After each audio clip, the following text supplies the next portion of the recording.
मेरी भाभी पूरे हफ्ते नहीं नहाती थी और उनके पास से बहुत ही गंदी बदबू आती थी।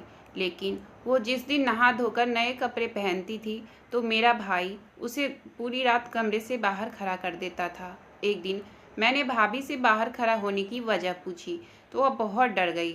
फिर अगले दिन मैं ये रात जानने के लिए नहाकर भाभी के कपड़े पहनकर कमरे में चली गई और जैसे ही मेरी नज़र भाई पर पड़ी मेरी तो जान ही निकल गई।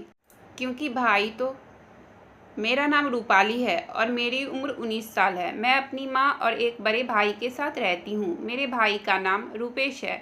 मेरी माँ को मेरे भाई पर बहुत गर्व था, जैसा कि हर माँ को अपने बच्चे पर होता ही है। लेकिन मेरी माँ तो मेरे भाई की कुछ ज़्यादा ही झूठी तारीफ़ें करती थी। इतनी तारीफ़ें कि असल ज़िंदगी में वह इतना अच्छा था ही नहीं। जब मेरे भाई को गुस्सा आता तो मेरी माँ के साथ भी तेज़ आवाज़ में बात करता था और उसने मुझे आगे पढ़ाई के लिए भी मना कर दिया था। मगर मेरी माँ ने उससे बहुत जिद की और कहा कि अगर लड़की 12वीं के बाद ही घर बैठ जाएगी तो मोहल्ले वाले बहुत हंसेंगे और बातें बनाएंगे, क्योंकि इसके साथ की सभी लड़कियां पढ़ाई कर रही है। पूरे मोहल्ले में मेरे भाई की सिर्फ सब लोग इज्जत ही नहीं करते थे, बल्कि सबको इसका बड़ा डर भी था। पूरे गांव वाले इससे बहुत डरते थे। एक बार की बात है, मोहल्ले की एक लड़की के पीछे कुछ लड़के पड़ गए थे तो मेरे भाई ने मार मार कर उसकी बुरी हालत कर दी थी। इसलिए पूरे मोहल्ले में सब मेरे भाई को जानते थे और इसको बहुत इज्जत वाला आदमी समझते थे। लेकिन धीरे धीरे जैसे ही इसकी कमाई बढ़ती गई तो मेरा भाई कुछ आवारा सा हो गया। उसने गंदी गंदी आदतें सीख ली थी। अब तो मेरा भाई सिगरेट भी पीने लगा था। वह रोज रात घर देर से आता था और जब घर वापस आता तो उसने शराब पी रखी होती थी और क्या क्या उल्टे सीधे काम करता था। मुझे कुछ पता भी नहीं था, लेकिन मेरी माँ की वही पुरानी सोच थी कि लड़के की शादी करा दी जाए तो वह सुधर जाएगा, बिल्कुल ठीक हो जाएगा, जिम्मेदारियां बढ़ जाएगी और पत्नी घर आ जाएगी तो फिर वह बाहर भी नहीं जाया करेगा और वह इसको बाहर जाने से रोक लिया करेगी। यह शराब पीना भी छोड़ देगा। लेकिन यह बहुत ही गंदी सोच है कि जिस लड़की को आप शादी करके अपने घर पर ला रहे हो वह कोई डॉक्टर तो नहीं है जो आकर आपके बेटे को ठीक करेगी, और ना ही शादी कोई इलाज का तरीका है। शादी तो एक जिम्मेदारी है जो किसी ऐसे इंसान पर चढ़नी चाहिए जो इसको अच्छे से समझ सके। फिलहाल कुछ दिन बाद मेरे भाई की शादी हो गई और भाभी घर आ गई। भाभी के घर आने के बाद मेरे भाई में कुछ बदलाव तो नज़र नहीं आए थे। मेरी भाभी बहुत ही कम बोलती थी। मेरी माँ कहा करती थी, अच्छा है कि बहू कम बोलती है, ज़्यादा बोलने वाली लड़कियाँ मुझे बिल्कुल पसंद नहीं है। भाभी ना सिर्फ चुप रहती बल्कि वो हर समय डरी सहमी भी रहती थी। मैंने अपनी माँ से कहा था कि कहीं भाई भाभी के साथ लड़ाई झगड़ा तो नहीं करता है, तो माँ ने मुझसे कहा ऐसा बिल्कुल भी नहीं है, बल्कि हमारे खानदान के मर्द तो अपनी पत्नियों से बहुत प्यार करते हैं और तेरा भाई तो तेरी भाभी का बड़ा आशिक है। यह तो घर की जिम्मेदारी है और मेरा बेटा भी तो जवान और खूबसूरत है। तेरी भाभी को तो खुश होना चाहिए कि उसे इतना जवान और अच्छा पति मिल गया है। मेरे बेटे के जैसा पूरे गांव में कोई नहीं है। माँ तो हर समय बस भाई की तारीफ करना शुरू हो जाती थी। उन्हें तो बस भाई की तारीफ करने के लिए कोई ना कोई बहाना चाहिए था। मगर मेरे भाई के साथ कुछ न कुछ गड़बड़ जरूर थी। एक दिन मैं ये सब देखकर बहुत ज़्यादा परेशान हुई थी। मेरी भाभी भाई के कमरे के बाहर इस तरह खड़ी थी कि स्कूल में किसी छोटे बच्चे को क्लास के बाहर खड़ा कर दिया जाता है और उससे कहा जाता है कि यही तुम्हारी सज़ा है, अब तुम्हें इस क्लास के बाहर ही खड़ा रहना पड़ेगा। जबकि रात का वक्त था। इस समय तो भाभी को भाई के साथ कमरे में होना चाहिए था। भाभी का सर भी झुका हुआ था। जब मैं भाभी के करीब गई तो उन्होंने मुझे देखकर अपने आंसू चुपके से साफ किए थे और मैंने देखा कि आज तो मेरी भाभी ने नया सूट पहना हुआ था और वह नहाकर आई थी। आज तो वह बहुत प्यारी लग रही थी। मेरी भाभी का रंग गोरा था, उनके लंबे घने खूबसूरत बड़े बड़े बाल थे और मेरी भाभी का नाम मोना था। मैंने भाभी से पूछा कि आप क्यों रो रही हो और इस तरह कमरे के बाहर क्यों खड़ी हो। भाभी ने मुझसे कहा कि मैं रो नहीं रही हूँ, मेरी आंखों में कुछ चला गया है, इसकी वजह से मेरी आंखों में आंसू आ गए। मुझे पूरा विश्वास था कि भाभी रो ही रही थी। मैंने भाभी से पूछा, आप इतनी रात को इस समय कमरे के बाहर क्यों खड़ी हैं, जबकि भाई तो अंदर है? आपको भी अंदर होना चाहिए। भाभी ने कहा, कुछ नहीं, बस ऐसे ही खड़ी हूँ। मुझे लगा कि भाभी मुझे बताना नहीं चाह रही थी, इसलिए मैं वहाँ से अपने कमरे में चली गई। मेरे कमरे के सामने ही भाभी का कमरा था। मैं अपने कमरे की खिड़की से भाभी को देखने लगी। भाभी अभी भी बाहर ही खड़ी थी। मैं सोचने लगी, भाभी इस तरह यहाँ बाहर क्यों खड़ी हो रही हैं? क्योंकि मेरा भाई तो उस समय कमरे के अंदर था। भाई के कमरे का दरवाज़ा भी खुला हुआ था, बस कमरे के दरवाजे पर पर्दा लगाया हुआ था। मेरे समझ में नहीं आ रहा था कि भाभी तो आज नहाई हुई इतनी खूबसूरत लग रही है। भाई को तो भाभी के कमरे से बाहर जाने ही नहीं देना चाहिए था। उसके बाद मुझे नींद आने लगी और मैं बिस्तर पर आकर सो गई। मैं सुबह जब अपने कमरे से बाहर आई तो भाभी बाहर नहीं थी। वह पता नहीं बाहर खड़ी होकर पूरी रात क्या कर रही थी। मैंने इस बात पर ज़्यादा ध्यान नहीं दिया। ऐसे ही कुछ दिन निकल गए।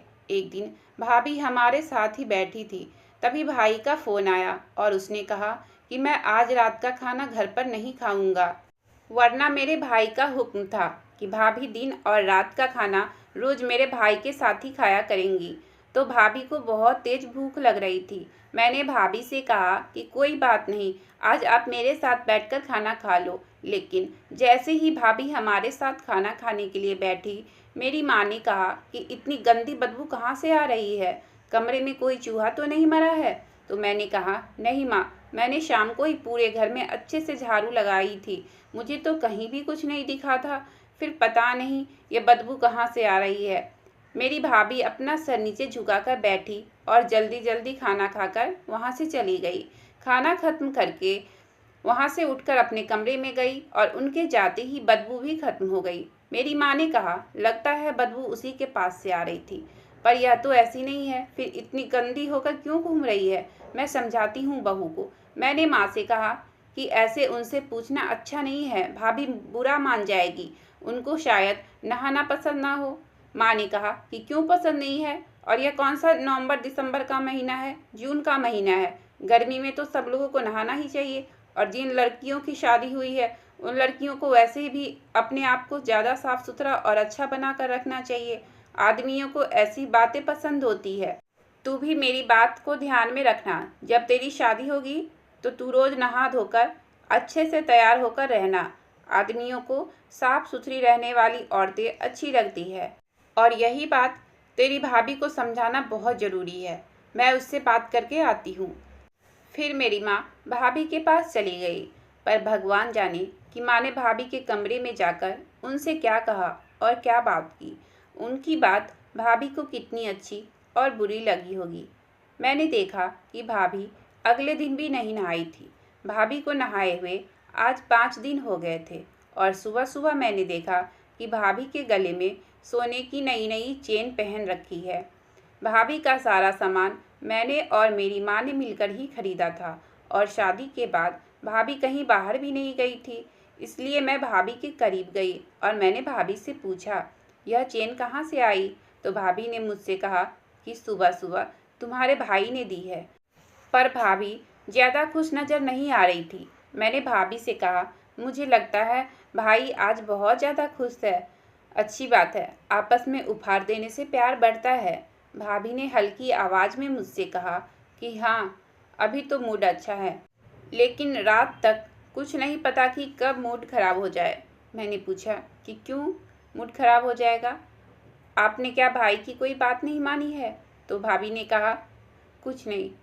भाभी मुझे बहुत ज़्यादा परेशान लग रही थी।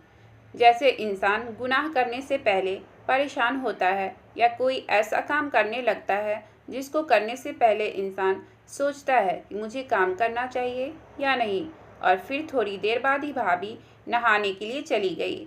मैंने मन ही मन सोचा, क्या भाभी नहाने की बात कर रही थी? ये तो बहुत अच्छी बात है, और यह ऐसी कोई बात नहीं है जिसको करने के बाद कोई भी दूसरा इंसान हम पर गुस्सा करे। जब मेरी भाभी नहाकर आई तो बहुत खूबसूरत लग रही थी, और मैंने देखा उन्होंने आज बहुत ही अच्छा सूट पहन रखा था। लेकिन मैंने देखा कि मेरी भाभी जब भी नहा धोकर तैयार रहती है तो भाई उन्हें अपने कमरे से बाहर ही खड़ा रखते हैं। इस बार मैंने भाभी के पास जाकर देखा तो वह तेजी से रो रही थी। मैंने उनसे पूछा कि भाभी, आप क्यों रो रही हो? तो भाभी ने मुझसे कहा कि तुम चुप कर जाओ, नहीं तो तुम्हारा भाई सुन लेगा और फिर पूछेगा कि और कौन है कमरे के बाहर। मैंने धीरे से कहा, आप रो क्यों रही है? तो भाभी ने मुझसे कहा कि एक दिन तुम सब समझ जाओगी यह सब क्या हो रहा है। लेकिन पता नहीं क्यों ऐसा मेरे साथ ही क्यों हो रहा है। भाभी ने जोर जोर से रोना शुरू कर दिया।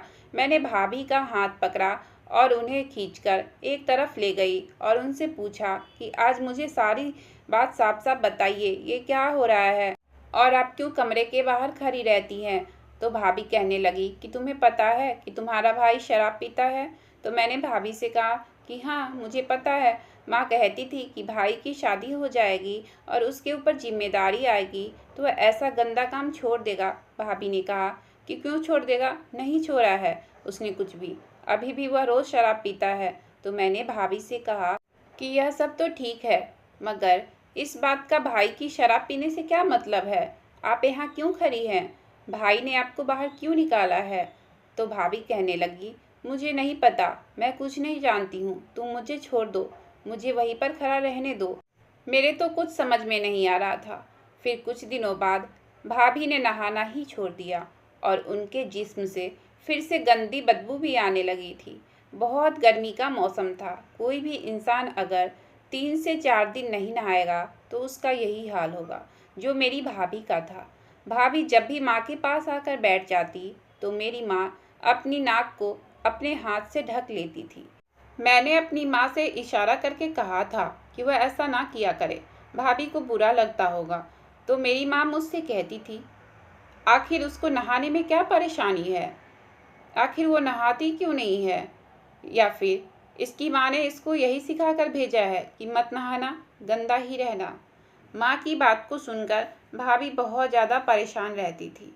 लेकिन मैंने देखा भाभी जब जब नहाती थी तो भाई उसको उसके कमरे के दरवाजे से बाहर खड़ा कर देता था। जिस दिन भाभी नहीं नहाती थी तो भाई भाभी का बहुत ज़्यादा ध्यान रखता था और भाभी के लिए उपहार भी लेकर आता था और रात को उसके खाने के लिए मिठाई भी लेकर देता था और भाभी के नखरे भी उठाता था और उनको बहुत ही प्यार करता था।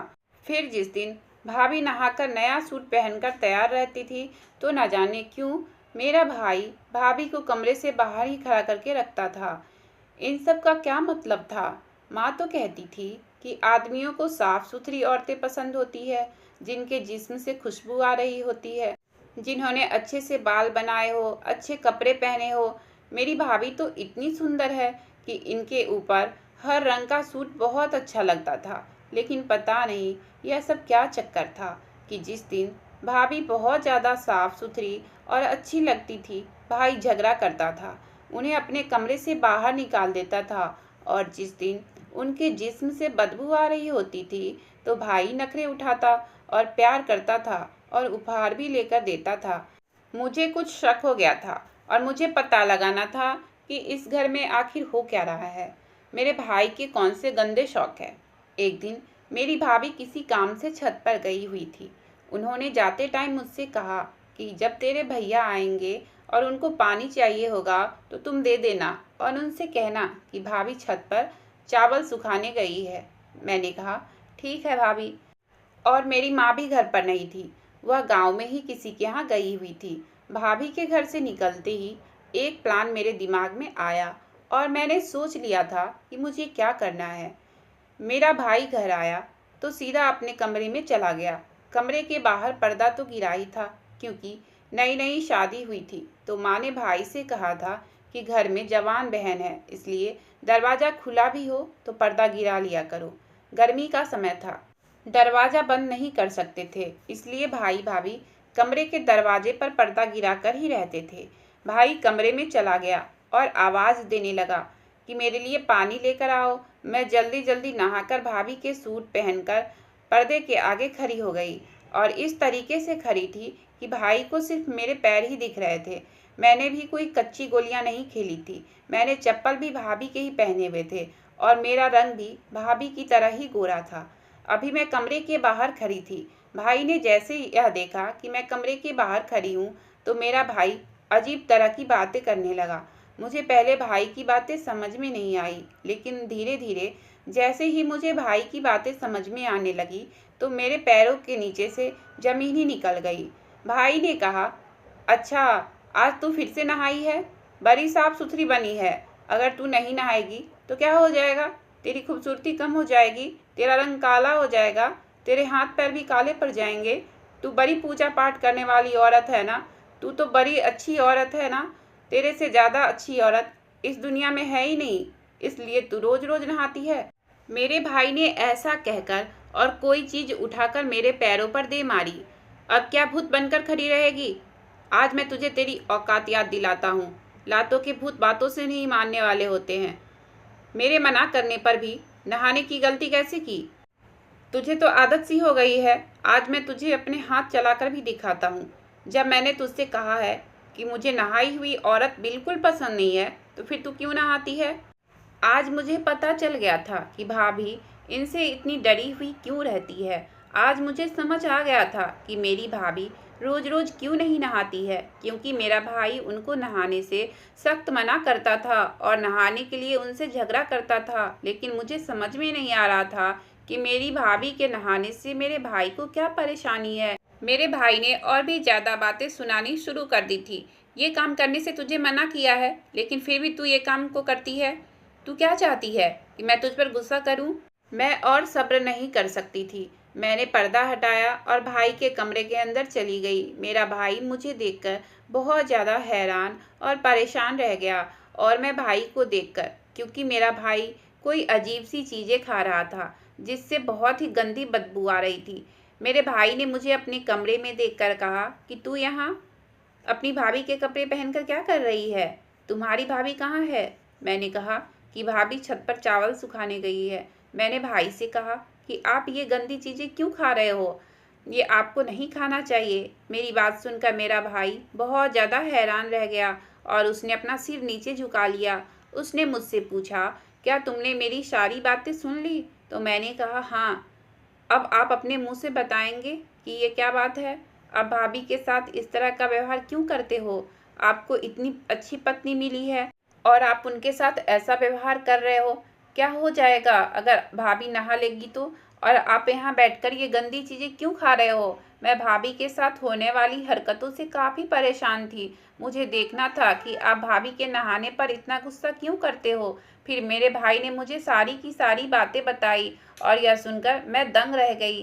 भाई ने कहा कि पहले हमारे घर में बहुत गरीबी थी और हमारे घर में इतनी गरीबी थी कि खाने के लिए घर में एक अन्न का दाना तक नहीं होता था। मैं कहीं से भी 1 रुपया जोड़कर खाना लेकर आता था और वही खाना हम तीनों लोग मिलकर खाते थे। इसके बाद मैंने बड़ी कोशिश की, लेकिन मुझे कहीं काम नहीं मिला। मैं शक्ल सूरत का तो बहुत अच्छा था, लेकिन मुझे कोई हुनर नहीं आता था। मैंने पढ़ाई भी ज़्यादा नहीं की थी। मुझे कुछ समझ नहीं आता था मैं क्या करूं।